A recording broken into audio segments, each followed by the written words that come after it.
خس کم جہاں پاک۔ ملکہ جادو نے پہاڑی کے جلتے ہوئے ٹکڑے دیکھ کر دونوں ہاتھ جاڑتے ہوئے کہا۔ اس کے ہونٹوں پر فتح مندانہ مسکراہٹ کھیل رہی تھی، جیسے عمر یار کو ہلاک کر کے اس نے اس صدی کا بہت بڑا کارنامہ سر انجام دے دیا ہو۔ ارے ملکہ جادو، میرے ہونے والی درجنوں بچوں کی نانی، تم یہاں کیا کر رہی ہو؟ اچانک ملکہ جادو کو اپنے عقب سے ایک جانی پہچانی اور شوق سی آواز سنائی دی۔ اس آواز کو سن کر ملکہ جادو زخمی ناگن کی طرح پلٹی تھی اور پھر وہ اس بری طرح سے اچھل پڑی جیسے کسی انتہائی زہریلے ناگ نے یک لخت اس کے پیر پر کاٹ لیا ہو۔ حیرت اور خوف کی شدت سے اس کا رنگ سیاہ ہو گیا تھا اور اس کی آنکھیں یوں پھیل گئی تھیں جیسے ابھی ہلکے توڑ کر باہر آ جائیں گی۔ اب تم اپنی آنکھیں کھول سکتے ہو عمرو یار۔ جیسے ہی عمرو یار کو اپنے قدموں کے نیچے ٹھوس زمین کا احساس ہوا، اسی لمحے سے شہزادی سورنگ پری کی آواز سنائی دی۔ عمرو نے آنکھیں کھولیں تو اسی پہاڑی کے سامنے کھڑا تھا جس کے غار میں بیٹھ کر وہ مغار اژدہے کی واپسی کا انتظار کر رہا تھا۔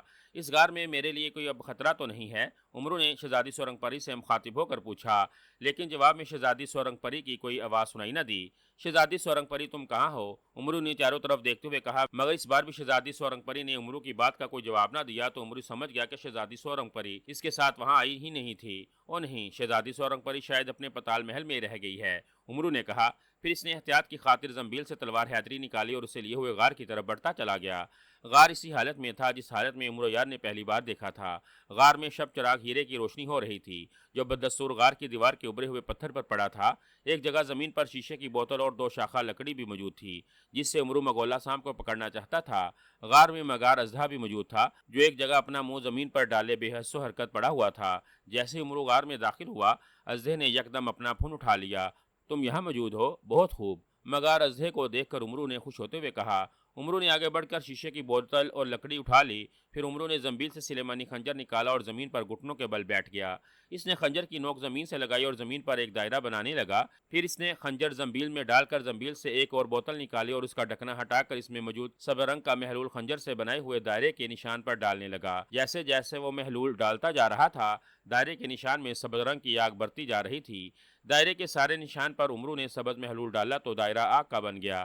دائرے کا درمیانی حصہ خالی تھا۔ عمرو نے بوتل کا منہ بند کیا، اس بوتل کو اس نے واپس زمین میں رکھ دیا۔ مغار اژدہے، تم نے جنگل سے جن ناگوں اور سانپوں کو نگلا تھا، اس میں صرف ایک سانپ کو اس آگ کے دائرے میں اگل دو جس کا رنگ سرخ ہے۔ اس سانپ کا سر نیلا اور دم سیاہ ہے۔ اس سانپ کا نام مگولا ہے، عمرو نے مغار اژدہے سے مخاطب ہو کر کہا۔ اسی لمحے مغار اژدہے نے ایک زوردار چیخ ماری اور اپنا منہ آگے کر دیا۔ اسی لمحے اس کا منہ کھلا اور ایک چھوٹا سا سرخ رنگ کا سانپ اس کے منہ سے نکل کر سبز آگ کے دائرے میں آ گرا۔ اس سرخ سانپ کا اوپری سر نیلے رنگ کا تھا اور اس کی دم سیاہ تھی۔ دائرے میں گرتے ہی مگولا سانپ نے پھن اٹھایا اور نہایت خوفناک انداز میں پھنکارتے ہوئے دائرے میں چکرانے لگا۔ سبز آگ کی وجہ سے وہ بے حد بکھلایا ہوا تھا۔ اس دائرے سے نکلنے کے لیے وہ زور زور سے پھنکار مار رہا تھا مگر اسے دائرے سے نکلنے کا راستہ ہی نہیں مل رہا تھا۔ بہت خوب، یہی وہ سانپ ہے جس کی مجھے تلاش تھی۔ مغار اژدہے، تم دوبارہ جنگل میں جاؤ اور باقی تمام سانپوں اور ناگوں کو جنگل میں اگلاؤ، عمرو نے کہا تو مغار اژدہا تیزی سے غار سے باہر نکلتا چلا گیا۔ تو تم ہو مگولا سانپ، سیاہ محبت کے محافظ خاص، عمرو نے سبز آگ کے دائرے میں پھنکارتے اور چکراتے ہوئے سرخ سانپ کی طرف دیکھتے ہوئے کہا۔ ہاں، میں مگولا سانپ ہوں۔ تم کون ہو اور تم نے مجھے آگ کے دائرے میں کیوں قید کیا ہے؟ اچانک مگولا سانپ نے پھن اٹھا کر عمرو یار کو گول اور سرخ سرخ آنکھوں سے گورتے ہوئے پھنکار کر انسانی آواز میں کہا۔ اس انسانی آواز میں بولتا دیکھ کر عمرو یار چونک پڑا۔ اوہ، تم تو انسانی آواز میں بھی بولنا جانتے ہو، عمرو نے حیران ہوتے ہوئے کہا۔ میں بولنا بھی جانتا ہوں اور کاٹنا بھی، میرا کاٹا پانی بھی نہیں مانگتا، سمجھے تم؟ مگولا سانپ نے پھنکارتے ہوئے کہا۔ ارے باپ رے، پھر تو مجھے تم سے ڈر کر رہنا پڑے گا، عمرو نے جان بوجھ کر ڈرنے کی اداکاری کرتے ہوئے کہا۔ ساتھ اس نے دو شاخہ لکڑی سے یکدم مگولا سانپ کی گردن پکڑ لی۔ دو شاخہ لکڑی میں مگولا سانپ بری طرح سے پھنکارنے لگا تھا۔ عمرو نے شیشے کی بوتل کا ڈھکن پہلے ہی اٹھا رکھا تھا۔ اس نے مگولا سانپ کو اس بوتل میں ڈالا اور جلدی سے اس بوتل کا ڈھکن بند کر دیا۔ یہ تم کیا کر رہے ہو آدمزاد؟ تم مجھے قید کیوں کر رہے ہو؟ بوتل میں قید ہو کر مگولا سانپ بری طرح سے پھنکارتے ہوئے کہا۔ اس سے پہلے کہ عمرو مگولا سانپ کی بات کا کوئی جواب دیتا، اچانک عمرو یار کی سماعت سے شہزادی سورنگ پری کی آواز ٹکرائی۔ شہزادی سورنگ پری کی آواز سن کر عمرو یار بے اختیار چونک پڑا۔ عمرو جلدی کرو، سلیمانی چادر اوڑھ کر اس غار سے باہر نکل جاؤ، شہزادی سورنگ پری نے چیخ کر عمرو یار سے مخاطب ہو کر کہا۔ او شہزادی سورنگ پری، تم کہاں چلی گئی تھی؟ میں تو، عمرو نے کہا۔ عمرو، یہ باتوں میں وقت ضائع کرنے کا وقت نہیں ہے،